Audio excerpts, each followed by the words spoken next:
오늘은 저번에 이어서 ISTP에게 호감을 얻는 법, 지금까지 쭉 SP 기질에 대해서 좀 다루고 있는데 간단하게 정리를 한번 해봤어요. 우선 처음에 했던 ISFP, 배려, 마음을 알아주는 것, 세심하게 신경 써주는 게 중요했다. ESFP는 같은 취미를 공유하고 같이 즐기고 이야기 나눌 수 있는 기회를 많이 만들어라. ISTP는 이 앞에 두 유형보다 굉장히 이해하기 힘들 수 있어요. 또 로봇이냐, 뭐 AI냐, 공감 능력 제로냐, 소시오패스 이런 오해를 많이 받기도 해요. 연애를 시작하기 힘든 유형일 수 있는데 도대체 이들은 왜 그런지 조금 더 이해해보고 알아보도록 하겠습니다. ISTP 홍략법 인정받아라. 이들이 감정 표현을 잘 안 하는 스타일이긴 해요. 그리고 연락도 잘 안 해. 세상 무심한 것 같아. 다른 사람의 관심도 별로 없어. 이런 느낌을 좀 받을 수 있는데 그냥 있는 그대로 이해하려고 하면 편하거든요. 그래서 그냥 인정만 해라. 혹시 너 나한테 좀 기분 상한 게 있어? 내가 너한테 좀 실수한 게 있어?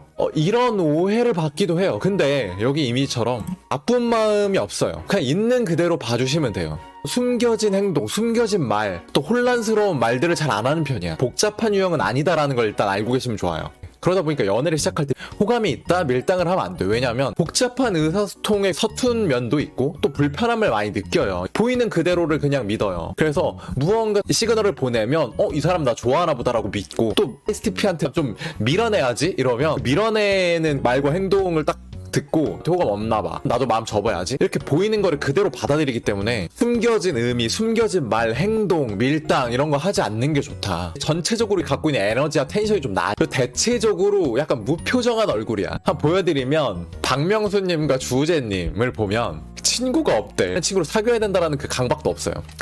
그러니까 감정 기복도 적은 편이고 표정의 변화도 많이 없어. 아닌데요? ISTP들 표정 많은데요? 진짜 표정 부자를 못 봐서 그래요, 여러분. 그러니까 에일리님 정도는 돼야 표정 다양하다 하는 거야. 이 정도는 돼야 거의 대부분 패시브가 이 표정이에요. 크게 바뀌지 않아. 웬만한 일을 좀 대수롭지 않게 넘기는 편이야. 연애 시작이 왜 어렵냐? 어차피 인생은 혼자다. 혼자 있는 게 좋다는데 연애 시작이 어려울 수 있죠. 감정을 나누고 자신의 이야기를 막 하는 스타일은 아니에요. 그러니까 이게 인생은 혼자다라고 얘기를 하냐면 인간관계에서도 심플하고 단순하고 효율적인 면을 추구해서 그래요. 에너지 자체가 좀 낮은 유형이라고.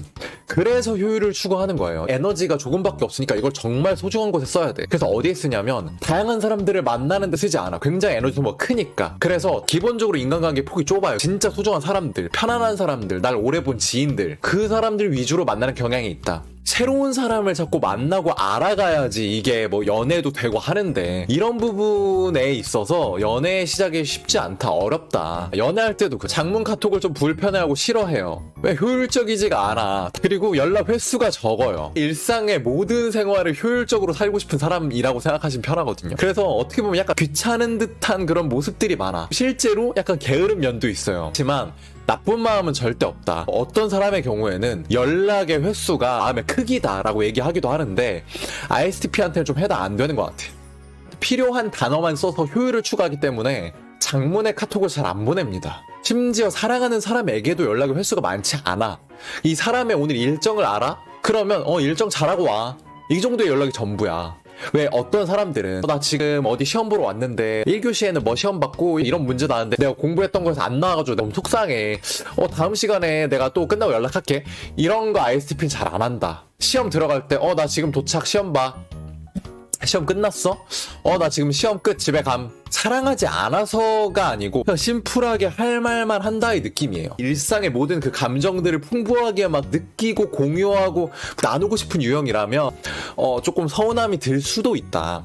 그치만 이해하면 된다. 그래서 이런 부분 때문에 오해가 많은 유형이에요. 소시오패스다, 뭐 AI냐, 그러니까 이런 피드백을 듣다 보니까 상처받은 사람들도 굉장히 많은 것 같아요. 복잡한 의사소통이 서툰 면이 있다. 특히 사람의 감정, 의미, 철학 이런 장문의 카톡을 받으면 진짜 ISTP 100%로 고장나요. 뭐냐면 내가 너에게 서운함을 이럴 때 느꼈고 또 그때 이런 일이 있었는데 나는 그때 이런 감정이었어. 난 너가 그런 식으로 왜 그렇게 말했는지 나 모르겠고 나 정말 그때 너무 서운했거든. 생각과 감정을 나한테 얘기를 해줬으면 좋겠어. 장문으로 막 왔어. 그러면 이걸 어떻게 답장을 해야 되나. 이게 복잡한 의사소통인데 오감으로는 느낄 수 없는 것들이란 말이야. 근데 이건 NF형들은 굉장히 잘 다루는데 좀 불편하고 서툰 면이 있어. 그래서 ISTP한테 말할 때는 정말 심플하게 복잡한 의사소통을 계속 시도하려고 하지 말고 객관적인 사실만 짚어서 얘기해주는 게 훨씬 좋아요. 매력이 있어요. 뭐냐면 감정 기복도 크지 않고 단순하고 심플한 매력이 있다. 사람 자체가 좀 편안함이 있어. 왜냐면 눈에 보이는 그대로고 다거든. 거짓말하고 막 감추려고 하는 편은 아니에요. 그래서 이제 같이 지내다 보면 내가 마음을 써주지 않아도 이 사람 자체가 그냥 편안하고 쉽게 삐지거나 토라지지 않아. 그냥 옆에 있으면 그걸로 만족해. 굳이 뭘 해주지 않아도 돼. 그래서 비교적 또 연애가 오래 가는 타입이기도 해요. 단순화의 마법사예요. 복잡한 상황 이런 걸 굉장히 싫어하잖아요. 모든 거를 단순화시키려고 노력하기 때문에 정말 문제가 에베레스트 산 같고 너무 커 보여. 근데 이거를 작은 언덕으로 만드는, 정말 심플하게 접근하는, 문제의 핵심만 보려는 성향이 굉장히 강하고 감정 기복 없이 객관적으로 냉철하게 그 상황을 분석하고 잘 적응하고 대처하는 편이다. 인생을 살아갈 때 정말 도움이 되는 부분이거든요. 이렇게 간단히 정리해보면 이렇게 정리를 해볼 수 있겠다. 그 다음 주의사항. 첫 번째, 밀당 금지. 두 번째, 감정 표현을 너무 많이 요구하면 힘들어한다. 반대로 너무 많이 받아도 부담스러워해요. 나쁜 마음은 없다. 심플하고 효율적인 선택을 하는 것 뿐이다. 궁금하면 꼭 물어보세요. 감기 조심하시고 항상 따뜻하게 잘 입고 다니시고 따뜻한 연말 되셨으면 좋겠습니다. 다음번에도 ESTP 영상으로, 그리고 INFP인 제가 느꼈던 들 영상으로 찾아오겠습니다.